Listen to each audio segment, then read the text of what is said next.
Afternoon, everyone. I'm really glad to be here. I hate starting sessions with excuses, but I am going to give one, and there's two of them. One, I'm wearing one contact lens. So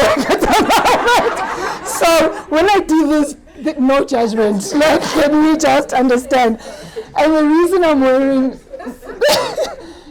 I'm wearing one contact lens is I literally just landed this morning from London, but I'd actually gone to I'd gone to France for the Cannes Lions. If you're in advertising or marketing, you'd know about it. And then after that, I went on holiday to Albania because I've got this thing where I've got this 50 before 50 list that I've got, right? 50 things I want to do before I turn 50. And so one of them is to travel to 100 countries. So I've done all the Spain, Italy, so I'm now going to weird countries like Albania. Everyone's like, what are you doing in Albania and stuff? So I'm in 81 countries and I have 3.5 years to get to my 100 countries. So I am a little bit I'm not jet lagged because it's got the same, but I'm a little bit tired. But I'm going to give you my energy because I respect you guys and I really respect the fact that you're joining me today. So first of all, I think the one thing you're probably wondering is, what is this divine discontent, right? It seems like two very opposing concepts. And maybe let me start off by talking about how I personally found out about divine discontent. Now I know we're all South Africans and so we all support the Boks. But before the Boks were the top rugby team in the world, it was obviously the All Blacks. And one day I watched a documentary on the about the All Blacks, and I remember them saying the minute they lift the YLS trophy, they literally start thinking, how do we win the next one? And I was like, guys, can we just celebrate? Yeah, a little bit. But they're already thinking about how do they win the next one, and they call that divine discontent. And I was so inspired by that. And I want to chat a little bit about it because it might feel, if you think about the word discontent, that it's never good enough. You're never enough. That's actually not the case. So let's talk about it a little bit. So, as I said, these two words, the one, really, if you think about divine, it's about what lifts us, it's about what's good, it's about what's noble. Whereas discontent, on the other hand, sounds like something's not right. But when you bring these two ideas together, I really think it fuels greatness. It fuels the power of greatness. And let me explain what I mean by that.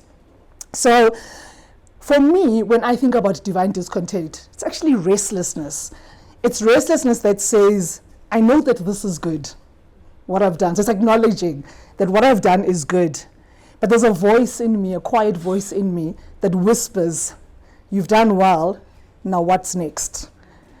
It's what actually stops us from coasting, because it's easy when you've done well to start coasting and thinking, I'm okay. It prevents us from sitting back and saying, okay, job done, good enough, cheers, bye, let me go, right? It really is the force that really pushes you. And so let me share you a personal story, for example, around divine discontent for myself. I remember doing a marketing campaign. We launched Ponds when I was working in the Middle East. And at that time, I know in South Africa, Ponds is affordable skincare. In the Middle East, we didn't have Ponds and stuff, so we launched it as a premium brand competing against L'Oreal and Olay. And I remember when we launched it, literally in 1 year, we grew 10% market share. So the results were fantastic. The leadership was really excited with us. All of those good things, everyone was like, this is amazing. And we took it in as a team. And we said, this was amazing. We owned it, we owned the joy. But then I said, but what could we have done better? Who could we have partnered with maybe that would have helped us make this 20% market share? Could we have done the ad in a very different way than what we did to take us to a very different space? And I tell this story because it's not that we failed. We didn't fail. And this is where divine discontent comes from. It's actually you continuing to win, to do well. But what you're saying to yourself is that well is not good enough. I actually want to do better than that. And the work was good, we delivered. But for me, that restlessness question is at the heart of divine discontent. It's not the kind of discontent which says you failed. And I really want you guys to be clear about that, because when you hear the word discontent, you think, I failed. You haven't failed. But it's basically the word that says, great job. Now let's aim higher. I hope you get the difference, right? Like, because it's when you hear discontent, I know how people feel about it. When I first spoke to, where's my team? Like, wherever she is, like, everyone was like, ah, she's not happy with us. Like, and that mindset has actually changed how I approach my everyday life and everything that I do. It's not about being unhappy or ungrateful. It's not about being negative. It's not about complaining. It's not about looking for faults just to tear things down. It's really about being proud, but never completely finished. Being proud, but never completely finished. It's about seeing a win as the platform for the next level of impact.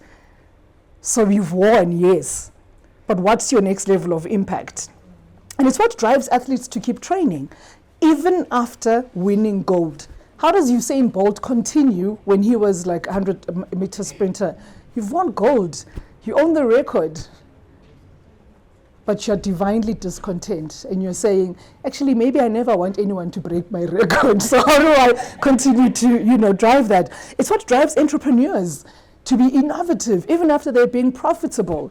I mean, I can talk about our competitors. Like, you look at brands like Discovery Health, they're very profitable medical health business, but they decide to go into banking, those losers, but anyway.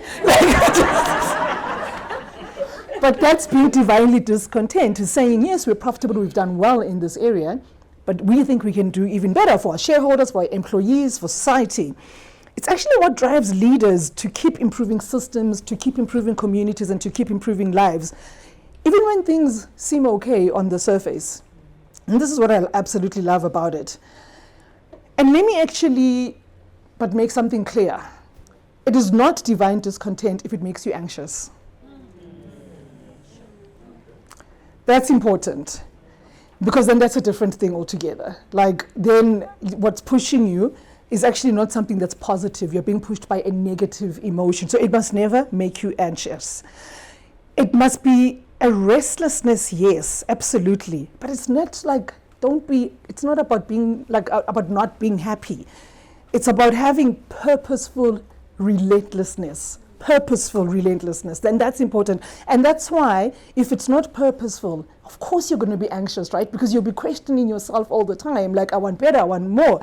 And then you start feeling these things like you're carrying, at the back of your head and mind, and then you can't actually deliver even the way you're delivering now. And for me, that purposeful relentlessness is actually what moves you forward and what drives you forward.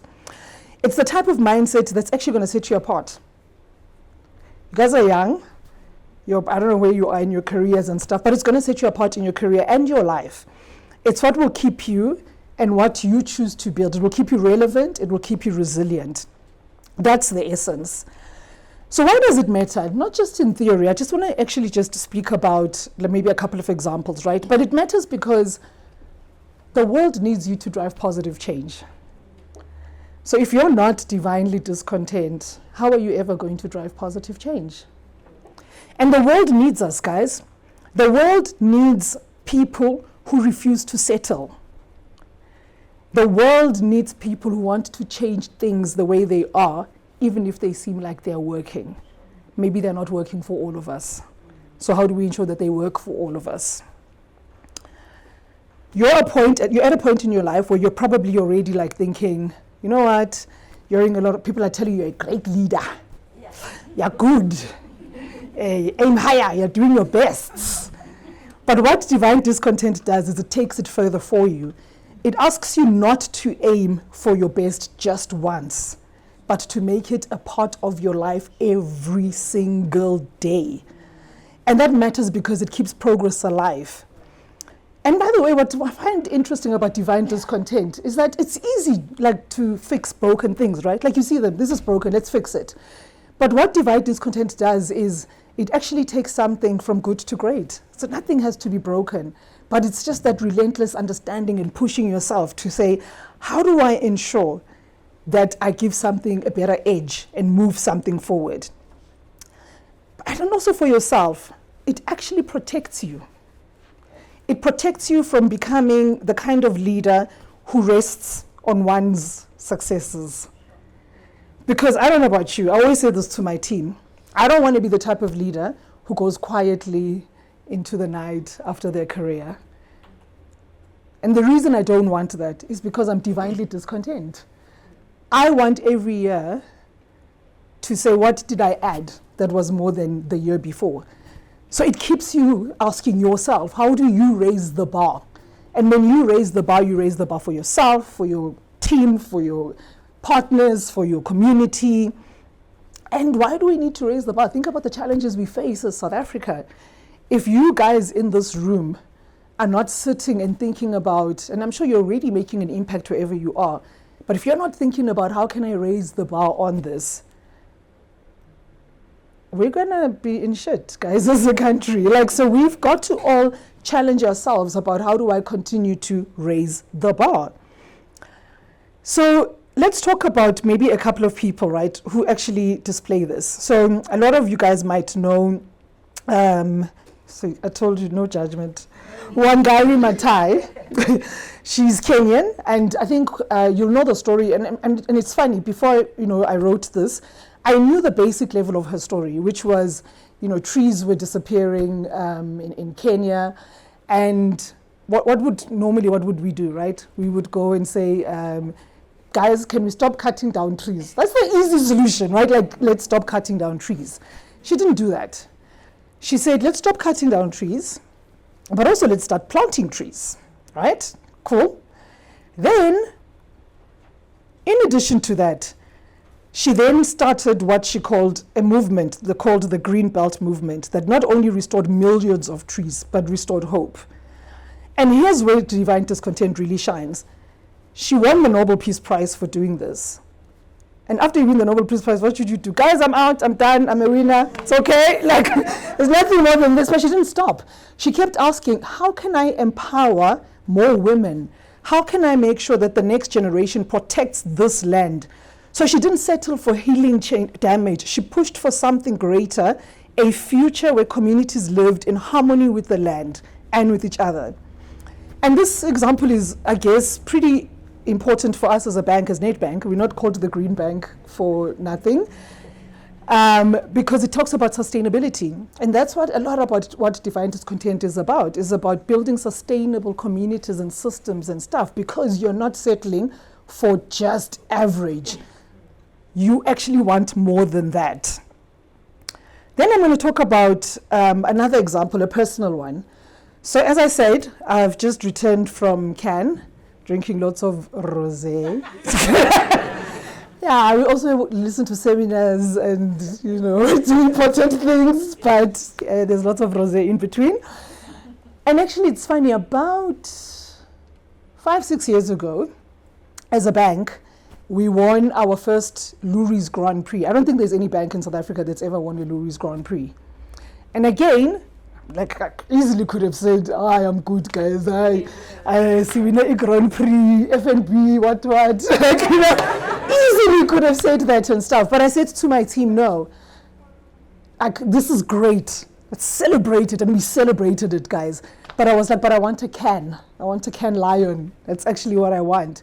And for the first time this year, Nedbank was shortlisted for 2 Cannes Lions. Now, when you're shortlisted,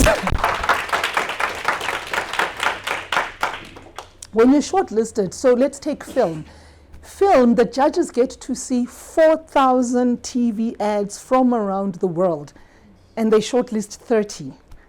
And we were the only ad from South Africa, us and Chicken Lick, and interestingly enough, Joe Public is both our agency and stuff, were the 2 from South Africa that were shortlisted. And this would not have happened had I been content with the Lourdes Grand Prix. And I'm still not content because I still don't have my medal.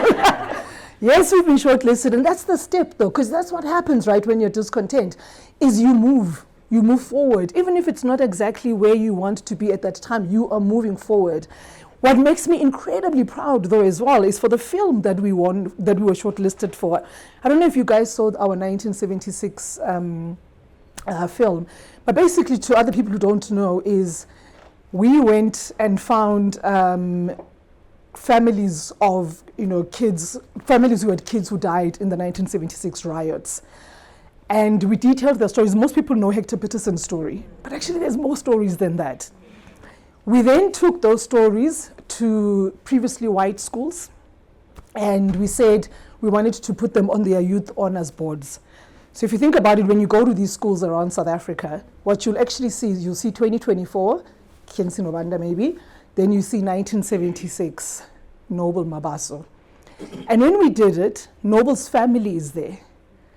And we get to tell Noble's story to young kids to understand that the country that we live in is here because of these kids who fought for what they fought for in 1976. And if they could do that against a state like controlled police state, why can't you achieve your own dreams if they could do that? And then you have Noble's dad stand up and talk about his son. And then say to me at the end of it all, thank you for recognizing my son and for telling his story. And again, I'm very happy that I was not content, because had I been content, these stories would never have been told. And we've got to push ourselves so that we can ensure that we move our country, we tell these type of stories when we're marketers. So for me, that's what like really drives me. I'm going to give you another example. I mean, a lot of you guys will know about Fees Must Fall. Okay, if you think, like, you know, when I was thinking about like Fees Must Fall, I was thinking about my little sister Lulu. And at that time, she'd finished university. And this is like, you know, private school girl, like, I just would never have thought she would go protest anything. Like, I was actually like gobsmacked around how engaged like the young people were around Fees Must Fall. But for me, what was interesting was it wasn't just about lowering tuition. It was actually about building an education system that is fair for all South Africans. It builds a better future for all South Africans. And even when some demands were not met, the questions didn't stop. They kept on and they kept on. And that's what divine discontent is. It's not about, please write off these bad debts for these kids now, or please, no, it's about how do we make sure the education system is fair. And to have all these young people really engage in this movement was incredibly inspiring for me, especially my little sister. I was like, girl, okay. There you go, love it for you. So if you think about all of these examples together, what does it say to you? It basically says none of these people settled. None of these people said, the problem is fixed, so my work is done. This, for me, is a statement that I really want you to listen to. They saw progress as a starting point, not a finish line. And that's what being divinely discontent is about. Progress is a starting point. It's not a finish line. They let themselves look beyond and strive for more and keep improving. And that's the mindset that I really want you to embrace today. So how do you embrace it? Let's pause for a minute. And maybe let's speak to a concern that I'm sure a lot of you have in the room right now. You're like, yo, this sounds exhausting. Like I'm always never enough and stuff. It's not exhausting, guys, if you approach it in the right way. It's not about running yourself into the ground. And I can tell you about running yourself into the ground because I've done that to myself. And so you've got to balance that out. I remember saying to my team last year, around April, I said to them, I'm not okay. I'm not connected to my work right now, and I'm just not connected to you guys. And I've got to take a break. And by the way, if we think about it, if I had just continued running, I actually wouldn't have delivered the way I ended up delivering. So to be divinely discontent is also to be curious about yourself and listen to yourself and be very self-aware about where you are. And I said to my team, I'm off to Mexico for a personal retreat. I'm going to talk to a couple of shamans, climb mountains, come back and reconnect with you guys and stuff. And actually, it was the best thing I ever did for myself. But I want you to realize that I don't want you guys to get there. But if you do, by the way, recognize that it's okay. We all get there. Like if there's one thing I must tell you is that vulnerability is a superpower. Like for me to stand up as a Group Exco member of a bank and tell my team, I am not okay, is not nothing to be ashamed of. Like at many times we are not okay, guys, and that's okay and stuff, right? Like I just hope you understand that. It's not about perfectionism. It's not about beating yourself up. It's not about just every day feeling like it's too much for me. The minute it goes to that, then I think you've channeled it into the wrong space. I want to take you back to what it is about. It's about purpose-driven growth. It's about choosing to be the kind of person who celebrates the journey, even as you look ahead to the next horizon. Now, how do you make sure that your divine discontent fuels you? So I'm going to give you 4 key steps, right? So the first one, as I told you, is celebrate every win. Please don't forget that. Because I know you're already looking at what's next. But celebrate every win. Divine discontent isn't about skipping over or negating success.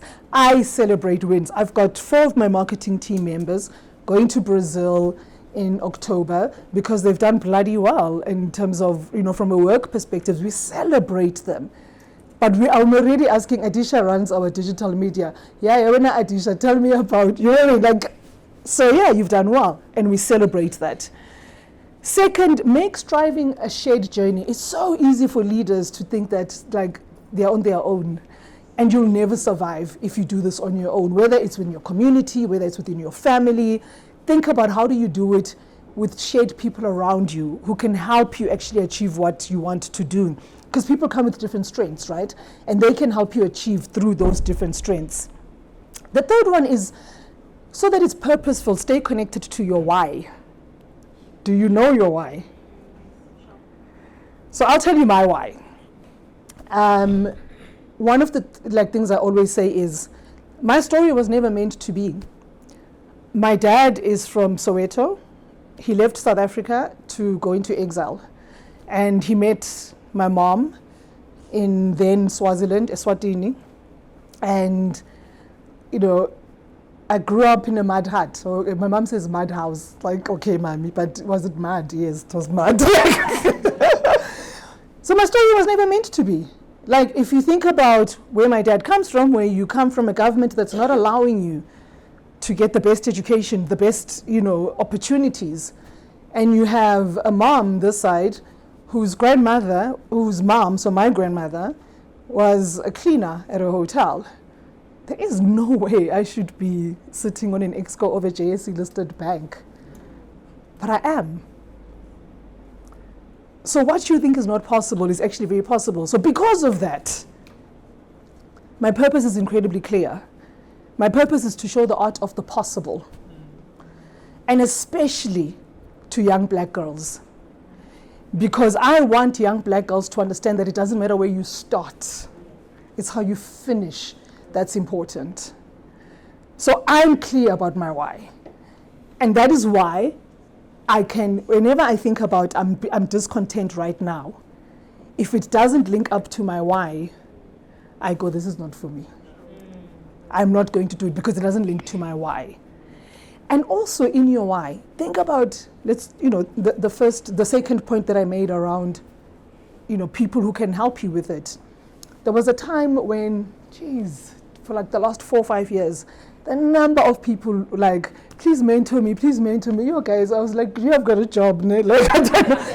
If I have to mentor everyone, I don't know when I would actually do my actual job, right? And so I spoke to a group of friends of mine, and I created a platform called Own Your Path. The easy way to describe Own Your Path is it's Tinder for mentors and mentees. So you come in, and you find a group of mentors. You go in, and you look at their profiles, and you swipe right, you swipe left. So instead of taking on all this mentorship thing, but realizing that it's important, because it's needed, right? A lot of people are looking for hope. I then said to my network, how can you help me? So point 2 and 3 for me was really linked, because the art of the possible, in terms of my purpose, it was still important that I get young people to get mentored and stuff, but I can't do it alone. I needed my network of friends and colleagues and stuff to be able to do that. And one of my most beautiful moments actually was going to Joe Public, which is our advertising agency, to film something. And this young lady comes to me and says, "Hi, Khensani." And I'm like, "Hey, what up?" And stuff. And then she says, "I'm here with Brandon. Brandon's my mentor." And I'm like, "Oh," and she says, "I met Brandon through Own Your Path." I almost cried. It was just such a beautiful moment for me, because I realized that whatever happens to her, like I played a little role in that. Brandon's played the most role, but I played a little role. And also in finding your why, think about I know there's different ways of like how you land and how you, so I go back to my story was never meant to be. Let me tell you why it is. It's because of education. My parents were incredibly clear that I had to have a great schooling, like a great education. And again, if you think about my story was never meant to be, and they say, how do you know someone went to Harvard? They tell you, me, I went to Harvard.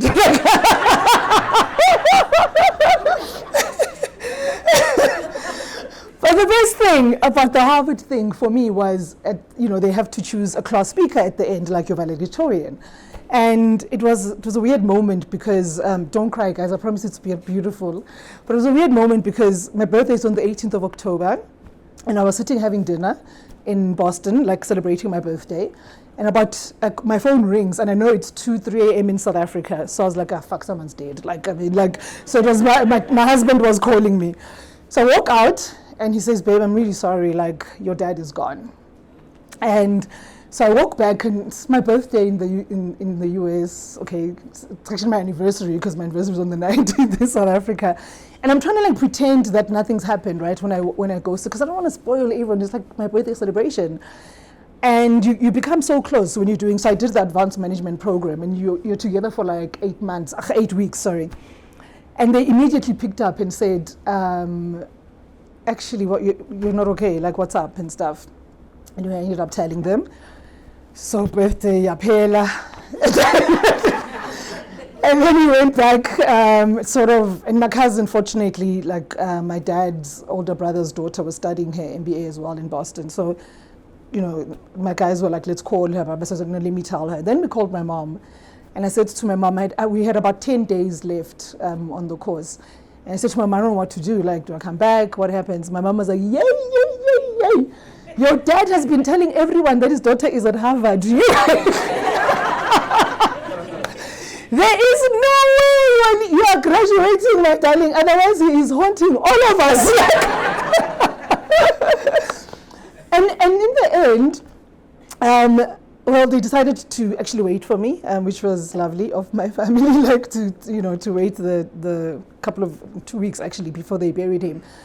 But what was more special was, as I went to tell the administration guys that I wasn't going to go to class that day because I just needed some time out, they asked me, they said, "So what if you are voted class speaker? Would you still do it? Would you have?" And as I thought to myself, my cousin was standing next to me. My cousin said, "Yes, she'd do it." Then they said, "Actually, you have been voted class speaker." And what was beautiful about it is it ended up being an ode to my dad. What my dad, and I'm going to go back to the why, my dad was very stressful. If you met him at a party, right, he'd say, "Why are you here?" And now when I was sitting there thinking, I don't know, to party, it's Mivuya's birthday, I don't know, And my dad would say, "No, why are you here on this planet? You're my boyfriend, but you're your dad."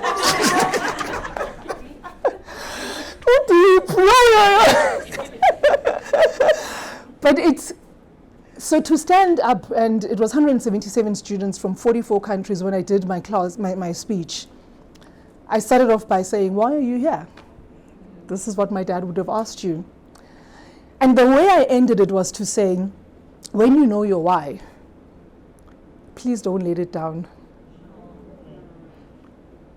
Because that is what keeps you anchored to why you will continue to challenge and push yourself and be discontent, because you know your why.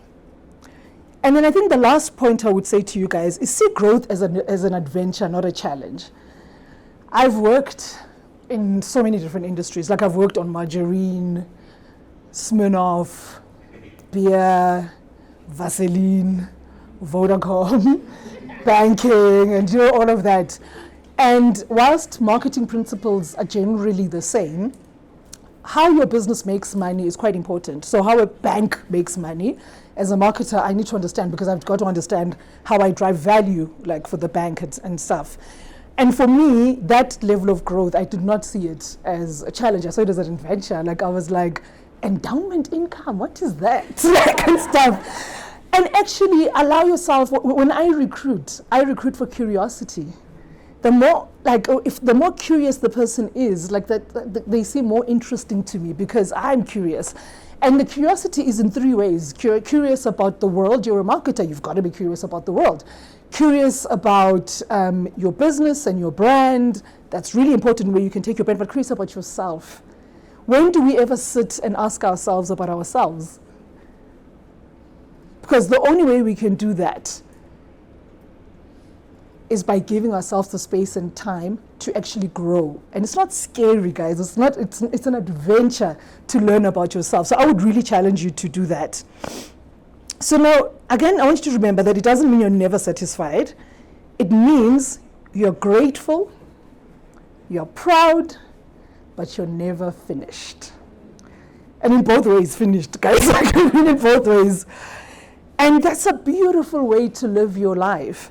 When I left Can, and I was like, well, that was lovely, but I want the medal, like, and stuff. And we celebrated it. We had a beautiful dinner, but I wanted more.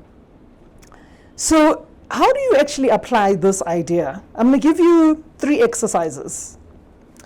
And you don't have to say them out loud. You don't have to, I'm not going to get you into groups and blah, blah, blah. Like, you just write them for yourselves and stuff and just think about them, right? So firstly, I want you to help you take some personal inventory. So I want you to do a little exercise. I just want you to take a moment right now to think about one area in your life or in your work or in your studies or whatever where you feel you're doing really well. You're already shining, you're doing well. So I'm going to give you a second to think about it, write it.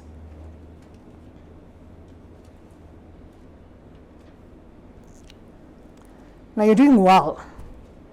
Now I want to ask you, how do you take that to the next level? Because it's easy to go from failing or when something's not going well to say, how do I make it better? But it's much more difficult and I think much more interesting to say, I'm really, really good at this, but how do I take it to the next level? Because that's how I'm going to make a better impact, whether it's on society, my family, my friends, at work. So for example, if you're excelling at your studies, think about how do you help others to excel.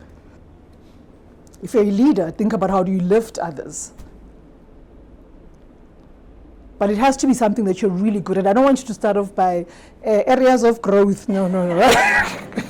That's not what divine discontent is about. Then, the next bit that I need you to shift your focus on is a little bit, so we've gone personal. Let's look a little bit outside. So think of your community. And when I say community, like I really mean it very broadly, like workplace, your team, your university, your street. Now consider again, one thing that's working okay, but could be better. So it's not potholes, guys. It's working, but it could be better. Maybe your social soccer team is good, but it could also become a tool for mentoring those people that you play soccer with. Maybe you're already doing environmental initiatives, but how do you take that to other areas that are maybe not in your own community? So that's the external bit. So you've done the personal, that's the external bit. All I'm asking you is from an external bit, how do you challenge yourself to move from good to great? And then I've got one last exercise for you. And I'm very nice, guys. I'm not asking you to tell me the answers because I know some of you don't know.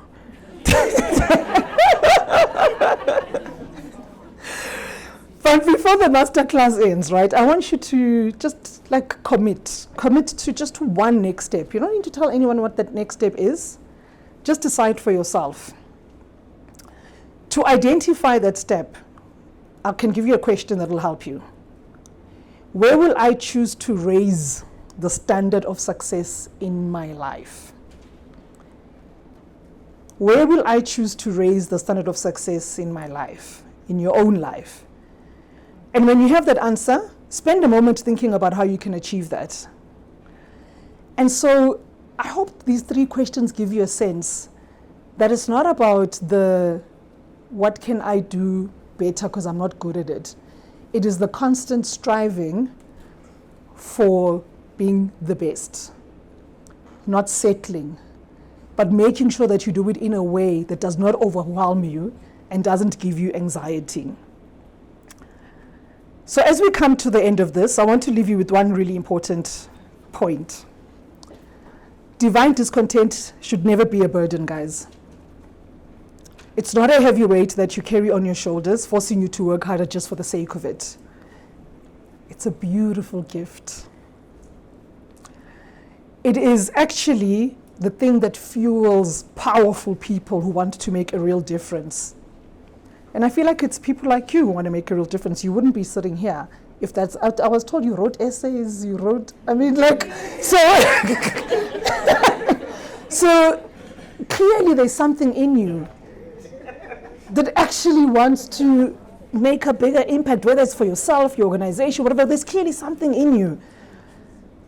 So challenge yourself, because the truth is that good enough is not actually good enough. Why is good enough? Good enough doesn't change lives.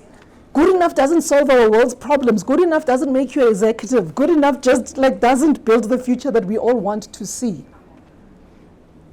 So the amazing thing is that you don't have to wait to live your life this way. You can actually start it now already. You already know what you're good at. It's how do you step change it to the next level. Divine discontent really means living with your eyes open, not just to what's broken, but what could be better.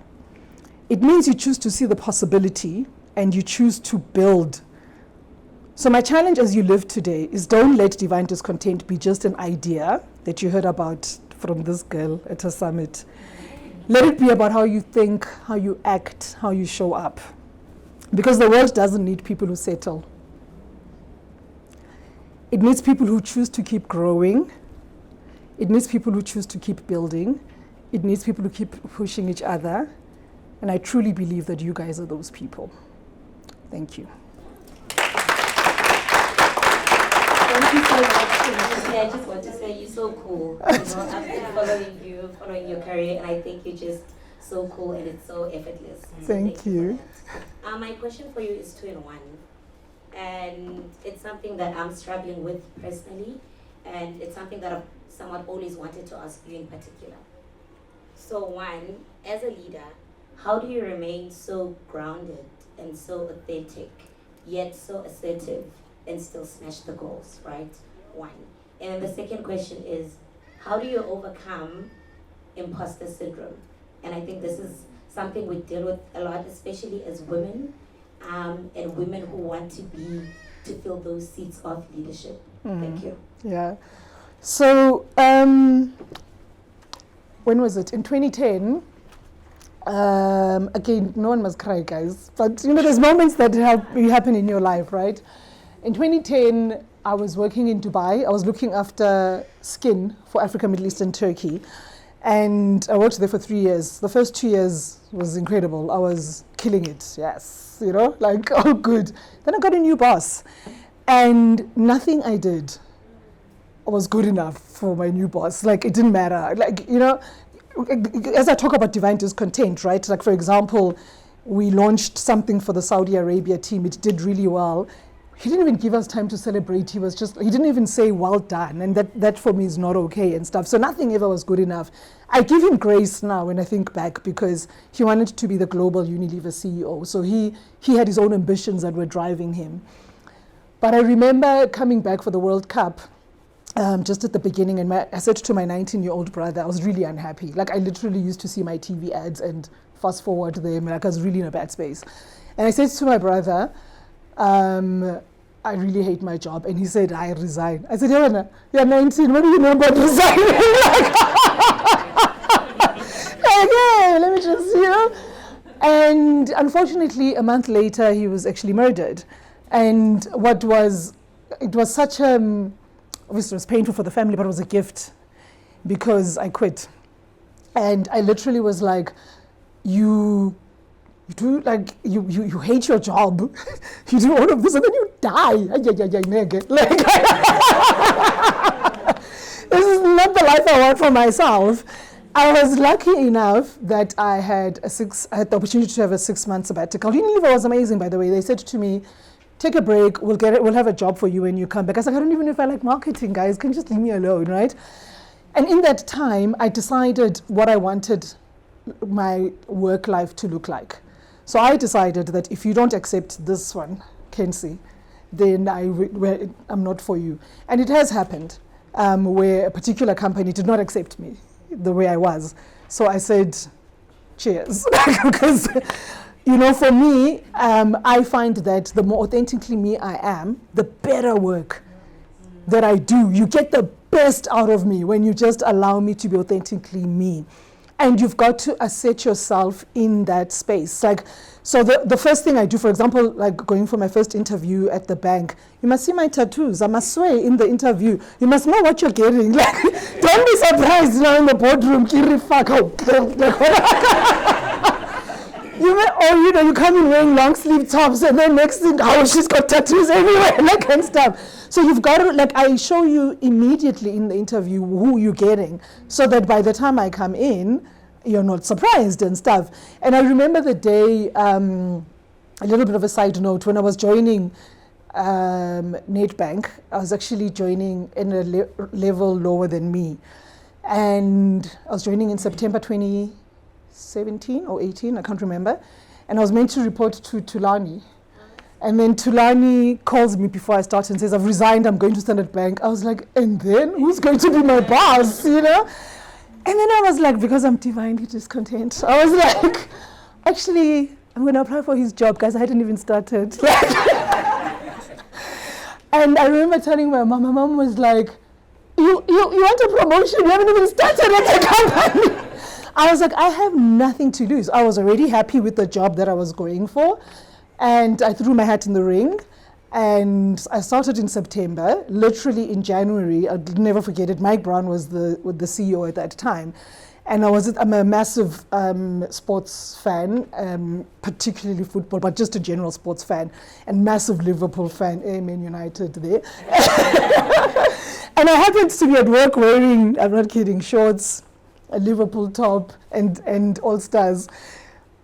Mike Brown's PA calls me and says, Mike wants to see you. So I'm like, cool. So here's what it is. Walk in, and Mike, and I think he was like, are we sure? And so, yeah, I literally got promoted in 4 months in the role and stuff, but showing them exactly who I was. And the reason it worked, the reason they could promote me was because in showing them exactly who I was, I did great work in that 4 months. And so they could easily, so you've got to own your space and own your narrative. And then sometimes if it doesn't work for you in that company, and I know it sounds easy, I don't have kids, I get that, right? So it's easy for me to say, I told my husband, good luck, but because if it's not working out, on you, my darling, because I'm leaving and stuff. But you've got to protect yourself, guys. The companies won't. It's like the scariest thing. I don't know how many of you guys have experienced this. Someone dies in your team. I'm not kidding. On the system, it says deceased, and it throws out a vacancy thing. One day. And yet you want to not be yourself and allow people to tell you who you are in an organization. Nah, that's not imposter syndrome. I think we all have it. The way I think about it though is I don't think about it as imposter syndrome anymore. So one thing, Case Kratov is a massive mentor of mine, like probably more sponsor of mine. He used to be the MD of Unilever South Africa. And I used to always watch him, like, and he'd go on stage and just talk, like, and he'd, you know, like, be very comfortable, you know, and all of that. And I would say to him, why do you look like so chill and so comfortable and all of that? And he said, because I practiced. So he says, I practiced, I worked, I did. But then you come across as like you haven't, like you're just talking and all of that. So that's like, and then he said to me, and then I said, are you nervous still? He said, the day I'm not nervous, Kensi, is the day I don't give a damn. So I look at it, so I don't feel like I've got imposter syndrome, but do I still get nervous? Yes. Think about it like that, and think about being nervous as being a good thing, because it means you care. Because if you didn't care, you wouldn't be nervous. And then make sure that you practice and practice and practice. And then make it seem like Njay you were chatting.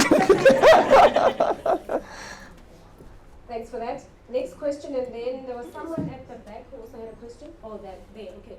So you go, and then we've got, Kensi, you've got about 2-3 minutes to answer. So please, one question. There is a Q&A, sorry to stop you. There's a Q&A session after this at 4, so you can also field questions. Okay, cool. Hi, Kensi. My name is Tadowesi. I'm a founder of a PR and communications agency. My question is around your trip to Mexico around that time where you were feeling. Did you meet the monks? But okay, that's not the question. The question is, what is the importance as a leader to master self? And I'm talking holistically in terms of not giving into pleasures, being aligned with your inner self. How is that important, and how's that worked for you? Because I'm sure when you came back from there, you're like, and oozed and all of that. So yeah. I was lucky enough, so I became a category director at the age of 25. I've been very lucky in my career that I've had like amazing sponsors and all of that. And what someone gave me feedback on, Ham Hussen's another Dutch, he said to me, you've got to learn how to manage your energy. And he said to me, here's your issue. When you are in a good mood, the room is in a good mood. When you're in a bad mood, the room is in a bad mood. So if you don't know how to manage your energy, you're never going to be a great leader. And I got that feedback when I was 25. What did I say? I was like, no. But also what Unilever did, because I was quite young as a director, they literally gave me coaches and like all of that and stuff. And then I started taking that feedback into account around how do you master self, how do you master your energy. And sometimes for me, what I saw last year was it was leaking. And it does, right? Because you can work on it, but when you're not in a good space, you start being snappy at people. You start, I mean, like my team knows that I'm quite direct, so all of those things, but there's direct and then there's just rude, like which is where I was and stuff. And then you actually lose the support of your team and the people around you and stuff. And you've got to allow people to be able to give you feedback.